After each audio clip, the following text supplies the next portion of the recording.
மருத்துவமனையில் அந்த மனநல மருத்துவர் சொன்ன வார்த்தைகள் தீபக்கின் காதுகளில் இடைவிடாமல் ஒலித்து கொண்டே இருந்தன. அவனால் சரியாக ஒரு முடிவை எடுக்க முடியவில்லை. மேலும் கார்த்திகாவின் மௌனம் அவனுக்கு ஒரு பெரும் பாரமாக தெரிந்தது. அந்த இறுக்கமான சூழலை மாற்ற எண்ணிய தீபக் அவளை நேராக ஒரு உயர்தர ரெஸ்டாரண்ட்டுக்கு அழைத்து சென்றான். குளிரூட்டப்பட்ட அந்த அறையின் அமைதியும் மெல்லிய இசையும் கார்த்திகாவுக்கு ஒரு புதிய உலகமாக தெரிந்தது. அவர்கள் ஒரு மேசையில் அமர்ந்ததும் சீருடை அணிந்த ஊழியர் ஒருவர் மரியாதையுடன் வந்து 2 மெனு கார்டுகளை அவர்கள் முன் வைத்துவிட்டு சென்றார். தீபக் தனக்கான மெனுவை திறந்து பார்த்தபடி, "உனக்கு என்ன வேணும் கார்த்திகா? நீயே பார்த்து சொல்லு" என்றான் இயல்பாக. கார்த்திகா மெல்ல அந்த அட்டையை தன் கைகளில் ஏந்தினாள். அவளுக்கு தெரிந்ததெல்லாம் அந்த மெனு கார்டின் வளவளப்பு தன்மையும் அதில் இருந்த வண்ணமயமான புகைப்படங்களும் மட்டும்தான். அதில் இருந்த ஆங்கில வார்த்தைகளும் விலை விவரங்களும் அவளுக்கு ஒரு புரியாத புதிராகவே இருந்தன. இப்போ இதில் இருக்கிறத வாசிக்க தெரியலன்னா அவர் மறுபடியும் கோபப்படுவாரே என்ற பயம் அவளை ஆட்கொண்டது. நிமிடங்கள் ஓடியது. கார்த்திகா அந்த மெனுவையை வெறித்து பார்த்து கொண்டிருந்தாள். அவளது விரல்கள் அந்த அட்டையை இறுக பற்றின. திடீரென்று ஒரு சொட்டு கண்ணீர் அந்த மெனு கார்டின் பளபளப்பான தாளில் விழுந்து தெரித்தது. அதைத் தொடர்ந்து வரிசையாக கண்ணீர் துளிகள் வழிய தொடங்கின. அவள் ஒரு வார்த்தை கூட பேசவில்லை, விம்மி அழவில்லை. ஆனால் அவளது கண்கள் அவளது வலியை மௌனமாக பறைசாற்றியது. தீபக் நிமிர்ந்து பார்த்தபோது அதிர்ந்து போனான். "கார்த்திகா, என்னாச்சு? ஏன் அழற?" என்று பதற்றமாக கேட்டான். அவளோ பதில் சொல்லவில்லை. தலையை குனிந்தபடி தன் சேலையால் கண்ணீரை துடைக்க முயன்றாள். தீபக்கிற்கு இப்போது புரிந்தது. அந்த மெனு கார்டு அவளுக்கு ஒரு உணவு பட்டியல் அல்ல, அவளது இயலாமையை சுட்டிக்காட்டும் ஒரு கண்ணாடி. அவன் மெல்ல அவளது கையில் இருந்த மெனுவை வாங்கி மூடி வைத்தான். அவளது நடுக்கத்தை உணர்ந்தவன் தன் குரலை மென்மையாக்கி கொண்டான். "பரவாயில்ல கார்த்திகா, விடு, நானே ஆர்டர் பண்ணிக்கிறேன்" என்று சொல்லிவிட்டு ஊழியரை அழைத்து 2 பேருக்கும் பிடித்தமான உணவுகளை ஆர்டர் செய்தான். வெளியே சிரித்து பேசிக்கொண்டிருக்கும் மற்ற ஜோடிகளுக்கு இடையே இந்த மேசையில் நிலவிய மௌனம் தீபக்கிற்கு ஒரு பெரிய பாடத்தை சொல்லிக் கொடுத்தது. அவள் ஒன்றும் தெரியாதவள் என்று தெரிந்தும் அவளிடம் மெனுவை நீட்டியது தன் தவறுதான் என்று அவன் உணர்ந்தான். ரெஸ்டாரண்டில் இருந்து வீட்டிற்கு வந்த தீபக் கார்த்திகாவை நேராக சமையலறைக்கு அழைத்து சென்றான். "கார்த்திகா, இனிமே இந்த வீடு தான் உன்னோட உலகம். இங்கே இருக்கக்கூடிய நவீன பொருட்களை நீ முறையாக பயன்படுத்த கற்றுக்கணும். முதல்ல இந்த அடுப்பில் இருந்து ஆரம்பிப்போம்" என்று சொல்லி பளபளப்பான அந்த இண்டக்ஷன் அடுப்பின் முன்னால் அவளை நிற்க வைத்தான். கிராமத்தில் விறகு அடுப்பில் ஊதி ஊதி சமைத்த கார்த்திகாவிற்கு வெறும் கண்ணாடி தட்டு போல இருந்த அந்த அடுப்பை பார்த்ததும் ஒரு விதமான நடுக்கம் ஏற்பட்டது. "இதை மெல்ல தொடு, இதில் இருக்கிற பட்டனை அழுத்தினாதான் சூடாகும்" என்று தீபக் மிகவும் பொறுமையாக விளக்கினான். கார்த்திகாவோ பயந்து கொண்டே ஒரு பட்டனை அழுத்த அது ஒரு விசித்திரமான ஒலியுடன் சிவப்பு நிறத்தில் எரிய தொடங்கியது. பதற்றத்தில் அவள் கையை திரும்ப எடுக்க போக பக்கத்தில் இருந்த ஒரு பாத்திரம் தட்டி விடப்பட்டு கீழே விழுந்து பெரிய சத்தத்தை ஏற்படுத்தியது. "என்ன பண்ற கார்த்திகா? ஒரு சின்ன விஷயத்தை கூட கவனிக்க மாட்டியா?" என்று தீபக் கத்தினான். அவனது பேராசிரியர் சுவாபம் சட்டென்று தலை தூக்கியது. "எத்தனை தடவை சொல்லி கொடுத்தாலும் இதே மாதிரி பயந்தா எப்படி? இது ஒன்றும் பெரிய வித்தையெல்லாம் இல்லை, கொஞ்சம் மூளையை உபயோகப்படுத்து" என்று எரிச்சலோடு சொல்லிவிட்டு ஹாலுக்கு சென்று விட்டான். கார்த்திகா அங்கேயே உறைந்து நின்று விட்டாள். கண்ணீர் மீண்டும் கன்னங்களில் வழிய தொடங்கியது. "நமக்கு எதுவுமே வராது போல" என்ற தாழ்வு மனப்பான்மை அவளை அழுத்தியது. சிறிது நேரம் கழித்து தன் கோபத்தை உணர்ந்த தீபக் மீண்டும் சமையலறைக்கு வந்தான். அங்கே அழுது கொண்டு நின்றிருந்த கார்த்திகாவை பார்த்ததும் அவனது மனது பாரமானது. "அவ ஒரு குழந்தை, நான் அவளுக்கு கற்றுக் கொடுக்கிற ஆசிரியர்" என்று தன்னைத்தானே சமாதானம் செய்து கொண்டான். மெல்ல அவள் அருகே சென்று அவளது தோளை தொட்டான். "சாரி கார்த்திகா, நான் அப்படி பேசியிருக்கக்கூடாது. இங்க பாரு, என் கண்ணை பாரு என்று அவளது முகத்தை நிமிர்த்தினான்.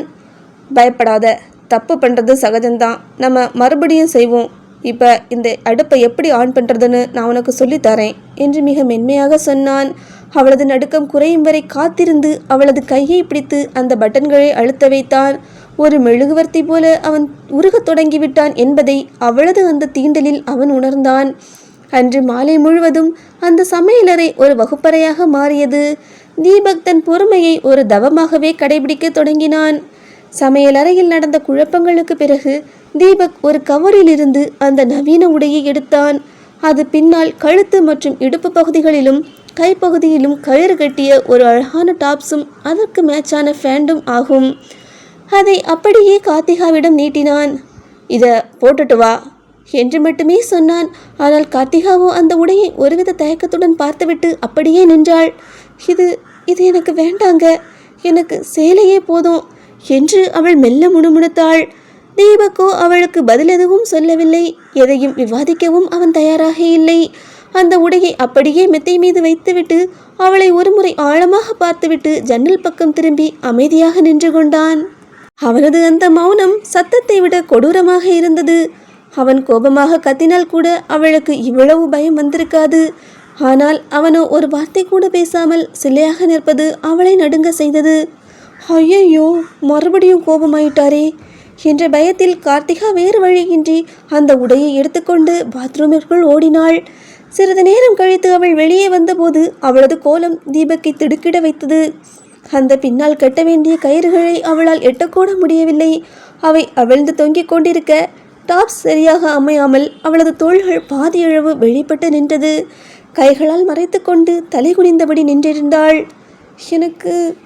எனக்கு பின்னால் முடிச்சு போட தெரியலங்க, இந்த முடிச்சு கொஞ்சம் வித்தியாசமாக இருக்கு என்று அவள் மிக மெல்லிய குரலில் சொன்னாள்.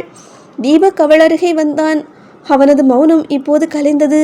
ஆனால் கண்களோ அவளது அழகில் நிலைகுத்தி நின்றன. திரும்பி நில்லு என்று கட்டளையிட்டான். அவள் நடுங்கும் உடலுடன் திரும்ப தீபக்கின் விரல்கள் அந்த மெல்லிய கயிறுகளை தொட்டன. அவனது விரல் நுனிகள் அவளது வெற்று முதுகில் பட்ட ஒவ்வொரு முறையும் கார்த்திகா ஒரு விதமான மின்சாரம் பாய்ந்தது போல் சிலிர்த்தாள். அவளது கூந்தலை மெல்ல விலக்கிவிட்டு கயிறுகளை இழுத்து கட்டும்போது அவனது சுவாசம் அவளது கழுத்தில் சூடாகப்பட்டது. அறைக்குள் நிலவிய அந்த அமைதியில் இருவரின் இதய துடிப்பும் பலமாக ஒலித்தது. தீபக் ஒரு நிமிடம் தன்னை மறந்தான். தீபக்கின் மனசாட்சி இப்போது மீண்டும் உரக்க கத்தியது. டே மடையா, உள்ள இருக்கிற சாத்தான அப்படியே உள்ள வச்சு பூட்டுடா, வெளியே வர்றதுக்கு வழி விட்டுறாத.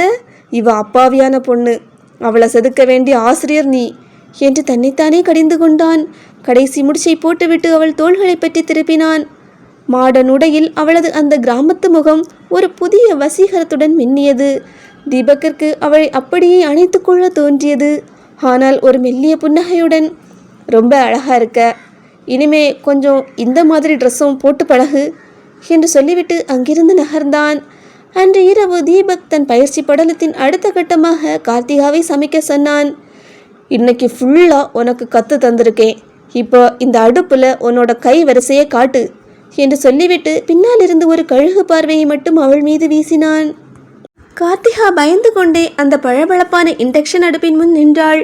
அவள் மனம் ஊதி பற்ற வைக்க ஒரு குழாயையும் விறகு கட்டையுமே தேடின.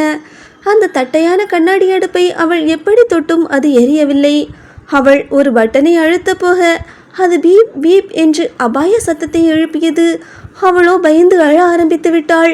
இதை கண்ட தீபக் தன் கையில் வைத்திருந்த ஒரு தடிமனான புத்தகத்தை எடுத்து, ஐயோ, இதெல்லாம் உனக்கு சொல்லி கொடுக்கறதுக்கு நான் ஹிமாலயத்துக்கே போயிடலாம் என்று தன் நெற்றியிலேயே டப் டப் என்று அடித்து கொண்டான். அவனது கோபத்தை பார்த்த கார்த்திகாவோ நடுங்கி போனாள். திடீரென கார்த்திகா ஒரு யோசனை சொன்னாள். நீங்கள் நான் என்ன பண்ணணும்னு ஒரு பேப்பரில் எழுதி தரீங்களா?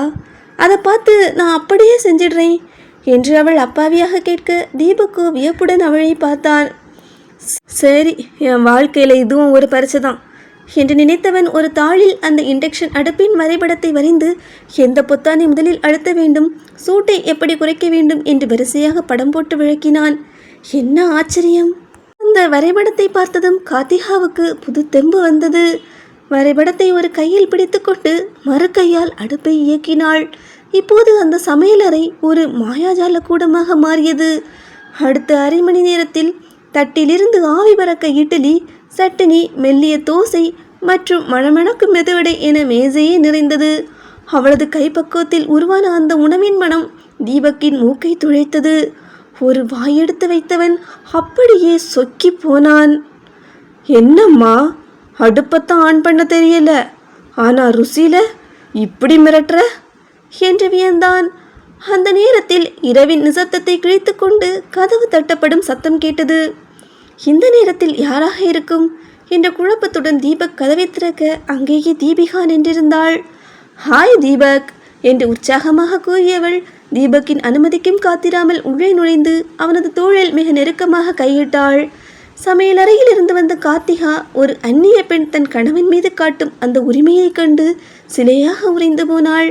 தீபக் சற்று திணறினாலும் இது என்னோட காலேஜ் ஃப்ரெண்ட் தீபிகா என்று கார்த்திகாவுக்கு அறிமுகம் செய்தான். பின் தீபிகாவிடம் என்ன இந்த நேரம் என்று கேட்க, சும்மா இந்த பக்கமாக வந்தேன், உன் ஒய்ஃபை பார்த்துட்டு போலாமே வந்தேன் என்று அலட்சியமாக சொன்னாள். நேராக சென்று சோஃபாவில் கால் மேல் கால் போட்டு அமர்ந்த தீபிகாவின் தோற்றம் கார்த்திகாவை நிலைகுலைக்க செய்தது. அவள் அணிந்திருந்த குட்டை பாவாடையும் அவளது உடலமைப்பை காட்டு அந்த நவீன உடையும் கார்த்திகாவுக்கு அருவருப்பாகவும் அச்சமாகவும் இருந்தது. தன் கணவனின் வாழ்க்கையில் இப்படி ஒரு பெண்ணா என்ற கேள்வி அவளை துளைத்தது. வெளியே சிரித்து பேசினாலும் தீபிகாவின் கண்களில் ஒரு வஞ்சக சிரிப்பு மின்னியது. அந்த வீட்டிற்குள் நுழைந்திருக்கும் இந்த புதிய புயலால் இனி என்னென்ன விபரீதங்கள் நடக்கப் போகிறதோ.